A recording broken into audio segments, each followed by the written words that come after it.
ছাত্ৰ-ছাত্ৰীসকল, আজি তোমালোকলৈ আগবঢ়াইছো সমাজ বিচিত্ৰ পাঠ্যপুথিৰ পাঠ ৬ মধ্যযুগৰ ভাৰতৰ প্ৰশ্নোত্তৰসমূহ। অনুশীলনী ১। তলৰ প্ৰশ্নবোৰৰ উত্তৰ দিয়া। প্ৰশ্ন ক, তুৰ্কীসকলে অসম আক্ৰমণ কৰাৰ কথা ক'ত উল্লেখ আছে? উত্তৰ, কানাহী বৰশী বোৱা শিলালিপিত উল্লেখ আছে। প্ৰশ্ন খ, কোনগৰাকী চুলতানে দিল্লীৰ পৰা দৌলতাবাদলৈ ৰাজধানী স্থানান্তৰ কৰিছিল? উত্তৰ, মহম্মদ বিন তুগলকে। গ, ইবন বতুতা ক'ৰ পৰা ভাৰতলৈ আহিছিল? উত্তৰ, মৰক্কোৰ পৰা। ঘ, ছৈয়দ বংশৰ প্ৰতিষ্ঠাপক কোন আছিল? উত্তৰ, খিজিৰ খাঁ। ঙ, ১৫২৬ খ্ৰীষ্টাব্দৰ পানিপথৰ যুদ্ধত কোনে কাক পৰাস্ত কৰিছিল? উত্তৰ, ছিকন্দৰ লোদীক বাবৰে পৰাস্ত কৰিছিল। চ, কোনে দিল্লীত ৩খন বজাৰ স্থাপন কৰিছিল? উত্তৰ, আলাউদ্দিন খিলিজীয়ে। চ, চুলতানীসকলৰ প্ৰশাসনৰ মূল ভেটি কি আছিল? উত্তৰ, ইছলাম ধৰ্মীয় আইন বা শৰিয়া আইন। প্ৰশ্ন ২, চুলতানী শাসক বুলিলে কি বুজা?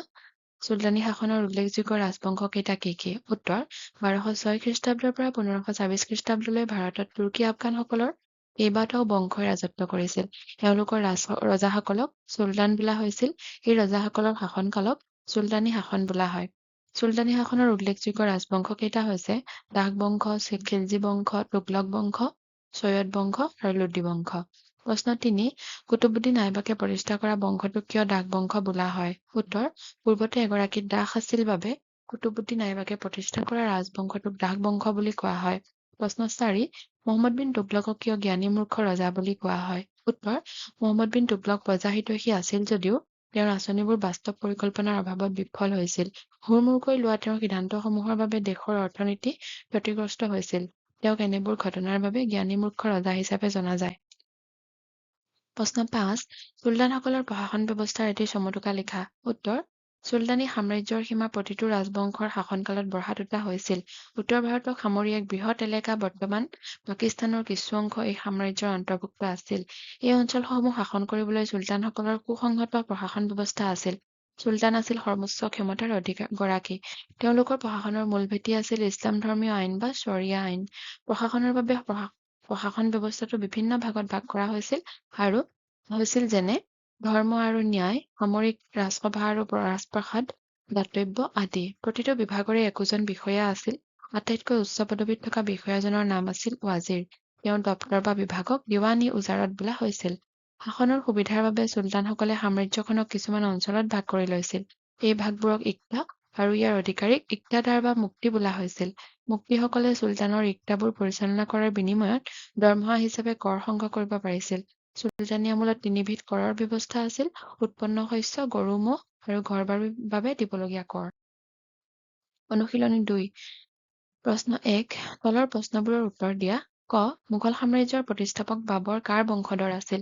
উত্তৰ, তাইমুৰৰ বংশধৰ। খ, মোগল সাম্ৰাজ্যৰ বিস্তৃতি ক'ৰ পৰা ক'লৈ আছিল? উত্তৰ, মোগল সাম্ৰাজ্যৰ বিস্তৃতি পূবে বংগৰ পৰা পশ্চিমে গুজৰাটলৈ আৰু উত্তৰে কাবুলৰ পৰা দক্ষিণে কৰ্ণাটকলৈ আছিল। গ, বাবৰনামা কি? উত্তৰ, বাবৰনামা হৈছে বাবৰৰ আত্মজীৱনী। ঘ, হেমচন্দ্ৰ বিক্ৰমাদিত্য উপাধি কোনে গ্ৰহণ কৰিছিল? উত্তৰ, সুৰবংশৰ সেনাপতি তথা ৱাজিৰ হিমুৱে গ্ৰহণ কৰিছিল। ঙ, চুল-ই-কুল বুলিলে কি বুজা? উত্তৰ, চুল-ই-কুল হৈছে আকবৰে প্ৰয়োগ কৰা এটা নীতি। ইয়াৰ অৰ্থ হৈছে সকলোৰে সৈতে শান্তি তথা সহনশীলতা। চ, তাজমহল কোনে আৰু কাৰ স্মৃতিত নিৰ্মাণ কৰিছিল? উত্তৰ, শ্বাহজাহানে তেওঁৰ পত্নী মমতাজৰ স্মৃতিত নিৰ্মাণ কৰিছিল। চ, ঔৰংজেবে সিংহাসনত অধিষ্ঠিত হৈ কি উপাধি গ্ৰহণ কৰিছিল? উত্তৰ, আলমগীৰ বা বিশ্ববিজেতা উপাধি গ্ৰহণ কৰিছিল। প্ৰশ্ন ২, আকবৰে জ্ঞান অন্বেষণৰ বাবে কি কি কাৰ্যাৱলী হাতত লৈছিল? উত্তৰ, জ্ঞান অন্বেষণৰ প্ৰতি আকবৰৰ ধাউতি আছিল প্ৰবল। যদিও তেওঁ নিৰক্ষৰ আছিল, তথাপি পাৰ্চী আৰু ভাৰতীয় গ্ৰন্থবোৰৰ প্ৰতি তেওঁৰ দুৰ্বাৰ আকৰ্ষণ আছিল। আকবৰে তেওঁৰ ৰাজসভাত ভাৰতৰ পণ্ডিতসকলক স্থান দিছিল।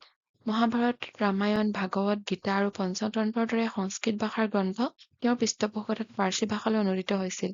৩, জিজিয়া কৰ বুলিলে কি বুজা? উত্তৰ, জিজিয়া কৰ হৈছে মুছলমান শাসকসকলে অইন ধৰ্মাৱলম্বী লোকৰ ওপৰত আৰোপ কৰা এক প্ৰকাৰৰ কৰ। নিজৰ জীৱন আৰু সম্পত্তিৰ সুৰক্ষাৰ বিনিময়ত প্ৰজাসকলে সম্ৰাটক এই কৰ প্ৰদান কৰিবলগীয়া হৈছিল। প্ৰশ্ন ৪, মনচবদাৰী ব্যৱস্থাৰ বিষয়ে চমুকৈ লিখা। উত্তৰ, মনচবদাৰী ব্যৱস্থা হৈছে মোগল শাসনৰ এক প্ৰধান বৈশিষ্ট্য। মনচব এটা আৰবী শব্দ। ইয়াৰ অৰ্থ হৈছে পদ বা স্থান। সামৰিক বাহিনীৰ সুচাৰুৰূপে পৰিচালনা কৰিবলৈ এই প্ৰথা প্ৰচলন কৰা হৈছিল।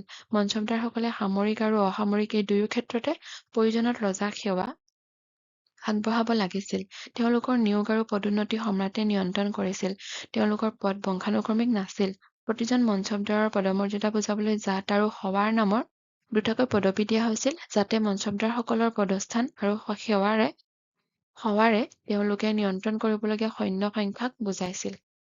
ছাত্ৰ-ছাত্ৰীসকল, আজিৰ প্ৰশ্নোত্তৰসমূহ ইমানতে শেষ হৈছে।